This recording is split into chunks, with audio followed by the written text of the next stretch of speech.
Hello दोस्तों, स्वागत है आप सभी का झारखंड मित्र यूट्यूब चैनल पे। और आज हम कंप्यूटर बेसिक्स ऑफ कंप्यूटर के एमसीक्यू सेट 2 के बारे में बात करने वाले हैं। तो चलिए शुरू करते हैं।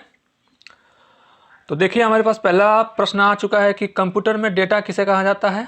ऑप्शन है आपके संख्या को, दूसरा चिन्ह को, तीसरा दी गई सूचनाओं को, और ऑप्शन डी इनमें से तीनों। तो देखिए, कंप्यूटर में जो डेटा है ना, वो आपको संख्या को भी कहा जाता है, चिन्ह को भी कहा जाता है और दी गई सूचनाओं को कहा जाता है। कैसे? तो संख्या में जैसे देखिए, हम लोग 0 से 9 अंक तक डिजिट्स को हम डालते हैं।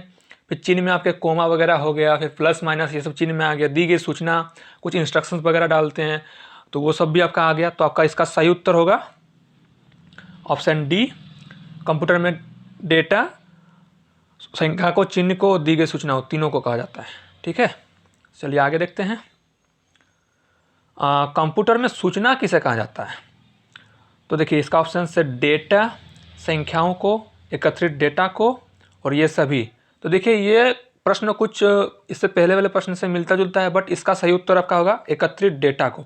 देखिए, डेटा होता है आपका रॉ मटेरियल, और जो सूचना होता है वो आप उस डेटा को प्रोसेस करके उस पर कुछ कार्यविधि लगा के जो हमको आउटपुट के रूप में मिलता है उसको बोलते हैं। तो यहाँ पर आपका इसका सूचना क्या होगा? जो एकत्रित डेटा है वो आपका सूचना होगा। ऑप्शन सी आपका सही उत्तर होगा। निम्न में से कौन सीपीयू का भाग है? ऑप्शन से आपके कीबोर्ड, प्रिंटर, टेप और एएलयू। तो इनमें से देखिए, सीपीयू में आपका दो पार्ट होता है। सीपीयू में आपका होता है दो पार्ट। एक होता है आपका एएलयू, जिसका फुल फॉर्म है आपका अर्थमेटिक लॉजिक यूनिट, और दूसरा आपका होता है सीयू। सही उत्तर होगा एएलयू, अर्थमेटिक लॉजिक यूनिट। चलिए आगे देखते हैं। ईडीपी, ये जो ईडीपी क्या है? तो ईडीपी का आपको फुल फॉर्म जानना है। तो ईडीपी, इसका ऑप्शंस देखते हैं। Electronic data part, electronic data personal, electronic data power, और चौथा इलेक्ट्रॉनिक डेटा प्रोसेसिंग। तो ईडीपी का आपका सही फुल फॉर्म होगा इलेक्ट्रॉनिक डेटा प्रोसेसिंग। ये आपका क्या करता है? ईडीपी एक ऐसा प्रोसेस है जिसमें आपका क्या करता है, कंप्यूटर में जितनी भी कार्य प्रणाली चलती रहती हैं वो सबको ईडीपी करता है। ठीक है, एकत्रित रूप से आपको ईडीपी करेगा, जितना भी प्रोसेसिंग्स वगैरह है। तो आपका इलेक्ट्रॉनिक डेटा प्रोसेसिंग ईडीपी का फुल फॉर्म। आगे देखते हैं, सीपीयू क्या होता है? सीपीयू क्या होता है? तो सीपीयू का आपको फुल फॉर्म जानना है यहाँ पे। ठीक है, तो इसका सही उत्तर आपका होगा सी, सेंट्रल प्रोसेसिंग यूनिट। सीपीयू का full form central processing unit. आगे देखते हैं, आपका बोला गया है कि एएलयू का पूरा नाम। तो अभी हमने बताया कि एएलयू का पूरा नाम होता है आपका अरिथमेटिक लॉजिक यूनिट। इसका सही उत्तर आपका option A, arithmetic logic unit. याद रखिएगा ये सब चीज़। अब देखिए, सीपीयू निम्न में से क्या है? ऑप्शन है आपके पास चिप है, बॉक्स है, सर्किट है या फिर पेरिफेरल है। तो सीपीयू आपका जो होता है, सीपीयू, वो आपका एक कंप्यूटर चिप होता है। तो आपका इसका सही उत्तर होगा ऑप्शन ए, सीपीयू एक चिप है। आगे है, कंप्यूटर द्वारा किया गया बुनियादी कार्य क्या है? ऑप्शन से आपके आंकिक, तार्किक, डेटा संग्रह और इनमें से सभी। तो देखिए, एक कंप्यूटर जो होता है वो आपका आंकिक मतलब अर्थमेटिक काम भी करता है, तार्किक मतलब लॉजिकल काम भी करेगा, डेटा संग्रह मतलब वो स्टोरेज का काम भी करता है। तो आपका इसका सही उत्तर होगा ऑप्शन डी, इनमें से सभी। आगे देखते हैं, कंप्यूटर का दिमाग कहलाता है। ऑप्शन से आपके पास कंप्यूटर का दिमाग क्या कहलाता है? ऑप्शन से आपके पास सीपीयू, मॉनिटर, मॉडम और सॉफ्टवेयर। तो देखिए, कंप्यूटर का दिमाग हम लोग पहले ही बात कर चुके हैं कि CPU is the brain of computer. Central processing unit आपका जो है वो कंप्यूटर का ब्रेन होता है। तो कंप्यूटर का दिमाग, इसमें आपका सही उत्तर होगा ऑप्शन ए, सीपीयू। आगे देखते हैं, चलिए। वीडियो एवं कीवर्ड, ये जो वीडियो एंड कीवर्ड के बीच में आपका संपर्क कौन स्थापित करता है? तो ये वीडियो जो होता है इसका आपका होता है विजुअल डिस्प्ले यूनिट। वीडियो का full form visual display unit. ये भी प्रश्न आ सकता है कि वीडियो का फुल फॉर्म क्या होता है? तो उसका फुल फॉर्म होता है विजुअल डिस्प्ले यूनिट। और जो ये कीबोर्ड है उसके बीच में संपर्क कौन स्थापित करता है? तो ऑप्शन से आपके पास printer, mouse, CPU and terminal. तो इसका सही उत्तर होगा आपका पास सीपीयू, क्योंकि वही ब्रेन है तो वही सब चीज़ को जोड़ेगा। इसमें आपका जो कंट्रोल यूनिट होता है वो आपका इन दोनों के बीच में संपर्क स्थापित करेगा। ठीक है, चलिए आगे देखते हैं। प्रश्न है आपके पास, कंप्यूटर एक ऐसा उपकरण है जो सिर्फ गणक ही नहीं बल्कि डैश सूचना को संसाधित करने वाला साधन भी है। ऑप्शन से आपके पास गणितीय, अगणितीय, विपणन, और डी में है ए और बी, मतलब गणितीय और अगणितीय दोनों। तो देखिए कंप्यूटर आपका जो एक ऐसा उपकरण है ना जो आपका सिर्फ गणना कार्य के लिए नहीं बल्कि वो आपका गणितीय मैथमेटिकल वर्क भी करेगा और नॉन मैथमेटिकल वर्क भी करेगा। मतलब इसका सही उत्तर क्या होगा? ऑप्शन ए भी है, गणितीय कार्य भी करता है, अगणितीय कार्य भी करता है। तो ऑप्शन सही का उत्तर होगा डी, ए और बी दोनों। आगे देखते हैं, चलिए।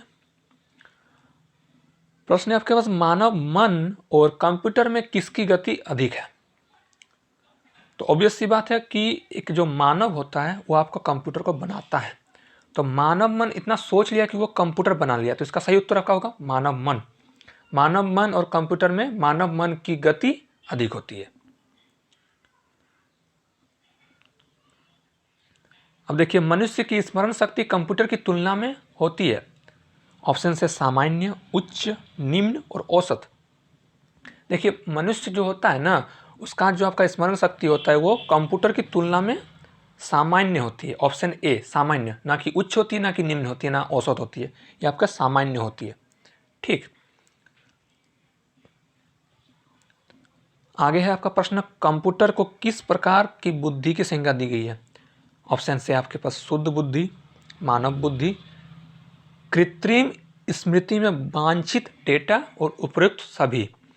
तो देखिए कंप्यूटर जो है वो शुद्ध बुद्धि तो है नहीं, मानव बुद्धि भी नहीं है, तो इनमें से दोनों ये ए और बी तो होगा नहीं, तो आपका होगा क्या? कृत्रिम स्मृति में वांछित डेटा। कंप्यूटर को कृत्रिम बुद्धि भी कहा जाता है। ठीक है, तो ऑप्शन आपका ऑप्शन सी सही उत्तर होगा इसका। आगे देखते हैं, चलिए। कंप्यूटर के प्रमुख तकनीकी कार्य में शामिल है। ऑप्शन है आपके पास डेटा का संकलन तथा निवेशन, डेटा का संचयन, डेटा संसाधन और इंफॉर्मेशन का निर्गमन या पुनर्निर्गमन। ये देखिए ये आपका इनपुट, प्रोसेसिंग, आउटपुट, तो ये तीनों होता है आपके पास। ठीक है, तो ऑप्शन ए बी सी तीनों सही है, मतलब आपका सही उत्तर ऑप्शन डी होगा, ए बी और सी। कंप्यूटर की क्षमता जो होती है वो कैसी होती है?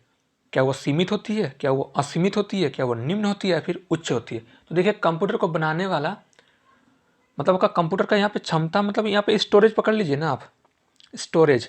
तो कंप्यूटर का स्टोरेज आपके पास 64 GB हो, 32 GB हो, या 128 या फिर 1 TB का स्टोरेज हो आपके पास।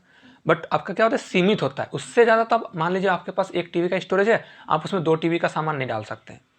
तो आपका कंप्यूटर की क्षमता जो होती है वो सीमित होती है। एक सीमित लिमिट तक जाने के बाद वो काम करना बंद कर देगा या फिर उसी टाइप का कुछ होगा। तो इसका आपका सही उत्तर ऑप्शन ए, कंप्यूटर की क्षमता सीमित है। आगे प्रश्न देखते हैं। कंप्यूटर के कार्य प्रणाली के मुख्य अवयव में कौन शामिल नहीं है? ये आपके देखिए निवेश है, आउटपुट है, सीपीयू है और इंटरनेट है। तो देखिए कंप्यूटर का कार्य प्रणाली में आपका निवेश भी होता है, आउटपुट भी होता है, सीपीयू भी होता है। ऑप्शन आपका डी जो है इंटरनेट, वो कंप्यूटर का कार्य प्रणाली मुख्य अवयव में शामिल नहीं है। ऐसा नहीं है कि कंप्यूटर में इंटरनेट वगैरह नहीं होता है, इंटरनेट होता है, बट उसका जो मुख्य अवयव जो है इंपोर्टेंस में, तो निवेश देखिए इनपुट हो गया, आउटपुट हो गया आपका आउटपुट, और सीपीयू आपका हो गया सेंट्रल प्रोसेसिंग यूनिट, जो आपका इन दोनों के बीच में संपर्क बनाता है, इनपुट और आउटपुट के बीच में। तो आपका ऑप्शन डी इंटरनेट मुख्य अवयव में शामिल नहीं है, सही उत्तर ऑप्शन डी। आगे प्रश्न देखते हैं। कंप्यूटर का नियंत्रक भाग कहलाता है, नियंत्रक भाग, कंट्रोल करने वाला, तो कंट्रोल करने वाला भाग क्या कहलाएगा? ए प्रिंटर, बी कुंजी पटल, C CPU, D hard disk. Printer तो आपका प्रिंट करने के लिए काम आता है, कुंजी पटल आपका कीबोर्ड हो गया, कीबोर्ड, और सीपीयू आपका सेंट्रल प्रोसेसिंग यूनिट, और हार्ड डिस्क आपका स्टोरेज के काम आता है। तो ऑप्शन सी जो सीपीयू है आपका सही उत्तर होगा। अगला प्रश्न है, कंप्यूटर ये जो कंप्यूटर है, देखिए ये चार कुछ आपके तर्क दिए गए हैं। आंकड़ों के भंडारण करने वाले एक सक्षम युक्ति है, आंकड़ों के विश्लेषण करने के लिए सक्षम है, पूर्ण गोपनीयता बनाए रखने में सक्षम है, और कभी कभी वायरस द्वारा आक्रमित होता है। ठीक है, तो ये देखिए आपका ये जो कंप्यूटर के बारे में चार तर्क दिए गए हैं। तो नीचे दिए गए कूट में से सही उत्तर चुनें। तो देखिए ये देखिए आपका कंप्यूटर आंकड़ों के भंडारण करने वाला एक सक्षम युक्ति है, हाँ है। आंकड़ों के विश्लेषण करने के लिए सक्षम है, मतलब उस पर प्रोसेसिंग वगैरह होता है, वो भी सक्षम है, हाँ। पूर्ण गोपनीयता बनाए रखने में सक्षम है, मतलब सिक्योरिटी वगैरह, प्राइवेसी वगैरह आ गया, वो भी होता है। और कभी कभी कंप्यूटर में वायरस द्वारा आक्रमण भी हो जाता है। ठीक है, तो आपका जो ऑप्शन डी है सभी चारों सही उत्तर होगा। कंप्यूटर इनमें से चारों कंप्यूटर में होते हैं। ठीक है, और यही आपका लास्ट प्रश्न है, तो देखते हैं प्रश्न को। किसी व्यवस्था के कंप्यूटरीकरण में आवश्यकता होती है उसको करने की दृढ़ इच्छा शक्ति, संबंधित वित्तीय संसाधनों की, जनशक्ति के प्रशिक्षण की, और एक अत्याधुनिक संरचना की, संचालन नहीं है, संरचना की। तो देखिए ये किसी व्यवस्था के कंप्यूटरीकरण में आवश्यकता होती है, इन चारों की आवश्यकता होती है।